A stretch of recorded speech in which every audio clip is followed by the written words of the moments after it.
Hello there, I am Declan and welcome to the Student View podcast, developed by students for the OVC community. This podcast has been recorded on Kaurna land. We recognise and acknowledge the traditional owners of the land, past, present and emerging. The constant developments in technology are changing the way students learn, connect and interact every day. Currently, the employer demand for STEM qualifications and skills is high. STEM empowers individuals with the skills to succeed and adapt to the changing world. Today, we have Miss Maja Williams here with us, our school STEM coordinator. Hello and welcome to the podcast. Hi Declan, thank you for having me. So what's your background within STEM? Well, I wanted to be a computer programmer even when I was about 10 years old. Wow, So, from 10. Yeah, I knew straight away when I was younger what I wanted to do. My dad brought home this brand new computer called Commodore 64. Right. And not many people actually had computers back then. And then I started playing with it. I liked programming it. I mean, the computers looked very different. There wasn't any visual part on the screen. It was just lines of code. Oh, really? Yeah, I'm quite old. So a couple of years later, first game came out, and it was something along the lines of Space Invaders, where you actually had like little lines on the screen and other lines that you had like a little dot that turned into a blob, and then that dot would kind of shoot up vertically and kill other dots on the screen, and that was about it. Now, I was never interested in playing the game, but I was interested in how it works, and I was interested in making it. So that's kind of where my love for computer science and programming came through. And then I realized also I can cheat on tests by programming my graphical calculator to give me formulas. Right. So I was 12. 12, and you were working that out. Yeah. So that's kind of where my passion comes through, in terms of I realized that computers can be very helpful, very functional. I started getting really good grades at school. Wonder why. Especially physics and maths. Yes, of course. And then I decided I wanted to attend specialised high school for computer science. So we actually didn't learn much about anything else but computers, physics, mathematics. And then, well, I did go to university. War started in my country. I had to move. And then I kind of wasn't allowed to go to the same type of university in the other place where I lived as a refugee. And then finally I moved to Australia again as a refugee. And I decided, well, this is perfect opportunity for me to start all over. So after I did a short intensive English course, I decided to get enrolled into university, and I went to Adelaide Uni and I enrolled in computer science, and that was the best thing I did for myself. How did you find it, like, I suppose, translating from, like, how... It was quite difficult at the beginning because I knew all the maths. I just didn't have a clue what people were saying. That's difficult. So I practically used my knowledge in maths to learn what it means in English. And I also made sure that all my friends were English-speaking people, and I made sure that they correct me or they teach me English when I didn't know. I was constantly doing English courses in the evenings, and I did English as a second language as well at uni, which helped me heaps with writing, the structure, the genre, you know. Yeah, of course. I mean, my English was atrocious even up in the fourth year when I did my honours project. I remember my honours supervisor kind of turned to me when I submitted my first draft of my thesis and he said, I started crossing out your grammatical errors, and after one page I stopped, and he gives it to me and it's all crossed out.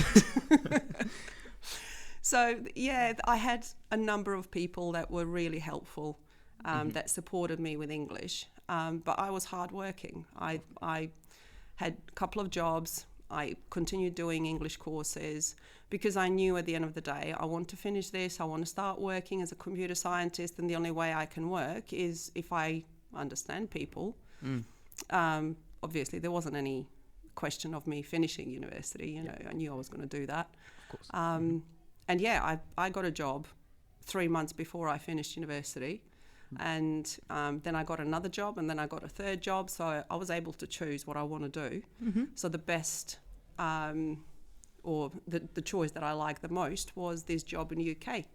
Yeah. So I decided to move to UK for a year, and I thought I was paid quite well as a computer programmer. And then after about 6 months, I became the kind of team leader for the software engineers. Wow. Yeah. And after another 6 months or so, I became the project manager. So I worked directly with NHS, which is like our version of, also a UK version of Medicare. Yeah. Okay. It was a bit sexist, to be honest with you, because I would go to meetings with NHS and I would have this marketing guy from the organisation that I worked for, and they would always talk to him as he was the programmer, and they would direct all the questions to him, and then he would go, I don't have a clue what you're talking about. Why don't you talk to our main programmer here? Well, at least he redirected. I mean, that's... Yeah, no, he was good like that. But yeah, so that's kind of where my love for STEM comes through. But that time that I worked in UK, I ended up staying there for 10 years and working in the industry. And that's where my love for STEM as like the holistic science, technology, mathematics actually comes from when I realized how much of the science and mathematics is involved in any industry, because being a computer scientist, you develop program for so many different applications for so many different types of organizations, from pharmaceuticals to logistics to photography to dentists to we've developed so many different types of software, and there's mathematics in everything, there's science in everything, there's in every industry needs some kind of engineering as a process. It's just amazing that our world actually revolves around STEM. So, obviously you're very dedicated, hardworking. What's your best trait as an individual? Stubborn, persistent. I'm like a Rottweiler. Once I bite into something, I don't let go. What motivates you? A few different things, but it's stupid to say, but yes, success. I'm quite competitive, so winning, seeing things through, finishing something feels really, really good. I love mathematics because sometimes I get stuck in a problem. Like even these days, after being teaching it for a long time, I still can get stuck with a problem that I can't see solution straight away. But actually working through it and then getting at the end and going, oh, that's what it is. It's like, it gives me some, butterflies. Gratification. Yeah, absolutely. Are you organised or organised chaos? Oh, absolutely chaos. Absolutely organised chaos. I think if my people in my office listen to this, they'll be laughing their heads off, because when you see my table... No, we actually can't see my table. Do you have any tips for studying? Okay. First tip is do your homework.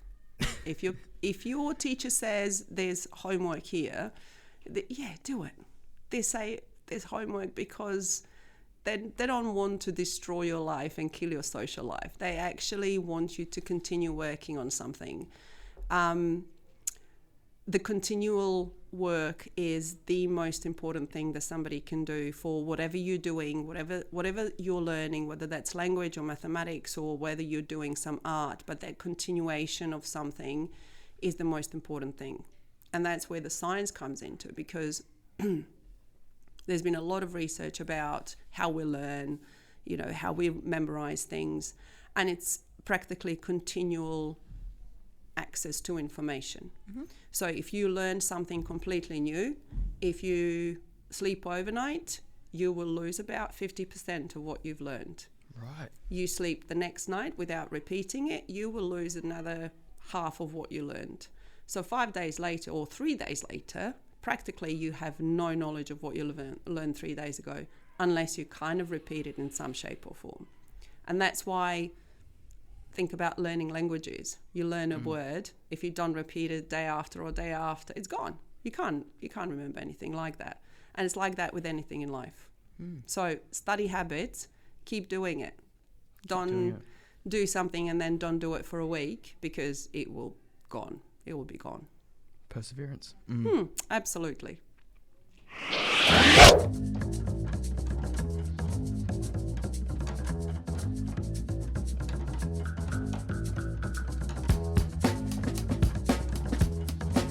Now it's time for a fun trivia segment. If you're on Spotify, you can participate by typing your response below. No matter your guess, at the end of the episode, I'll reveal the right solution. You can play along wherever you are by recording in your notes, on your phone, or on a scrap piece of paper. We'll get Miss Williams to also have a guess at the trivia question. Which is the smallest planet within our solar system? Talking about planet, I can't remember whether Jupiter has been Pluto has been reclassed as a planet. I've heard some conversation about it, but if it hasn't, then it should be Mars. Keeps bouncing back between Yeah, being a planet being a planet and not. or a dwarf planet, whether it's a planet at all. Yeah. Now, we're starting up a new segment. It's Would You Rather. So, for those who haven't heard, the game is simple. I pin two objects against one another, and the guest has to decide which one they prefer. You can play along with us. What do you rather? Are you ready? Oh, God. Yes, go on. Here comes my competitive spirit. Would you rather spend a day at the museum of your choice or spend the day at the store of your choice? Oh, museum. I hate shopping. What type of museum? Natural History Museum, Technology Museum, number 2. The least liked would be some kind of art museum, but I still, even though I say the least like, I still enjoy them. I love them. Would you rather be the President of the United States or Bill Gates? Oh, who would want to lead US people? Let's go with Bill Gates. I'm an Apple person, so that kind of hurts me, but yeah. Yeah, Apple too. Would you rather visit the moon or Mars? That's a hard one. Martian is one of my favourite books, and I want to see how well the science in the Martian actually works on Mars. I'd rather Mars. Yeah. Would you go with Elon or would you go with who was it? Was it Richard Branson? They're all in the space race at the moment, aren't they? Yeah, they all are. Elon. Yeah, he's quirky. I like him. Would you rather ride in a hot air balloon or a helicopter? Hot air balloon. Yeah. Definitely. Yeah. Hot air balloon. I don't like the smell of kerosene. Some PTSD from some sailing when somebody put a diesel in the tank of water and water in the tank of diesel. So we kind of stopped halfway in between two pieces of land that you couldn't see, and we couldn't move, and we kind of just drifted. So yeah, a lot of PTSD. And the smell of diesel as the engine was stopping was horrendous. Oh, so strong too. Yeah. So I don't like small planes since then, because they really, really smell of kerosene/diesel or any, petroleum product. Imagine sunrise in hot air balloon. Near some mountains and above some mountains and savannas in Africa. Oh, yeah. Very aesthetic. We have unfortunately now reached the end. It is a short one, but before we go, I have to announce the answer to the trivia question. Earlier in the episode, I asked, what is the smallest planet within our solar system? Deep within space in our solar system is a planet, the smallest planet. If you guessed Mercury, then a pat on the back to you. Thank you, Miss Williams, for joining me. Completely forgot about that one because it's so small. It's tiny. Yeah. You're welcome. Thank you for having me. No worries at all. For more content, be sure to favourite our page, add us to your library, and listen out for more fresh content fortnightly. My name is Declan, and thank you for listening to Student View, developed by students for the OVC community.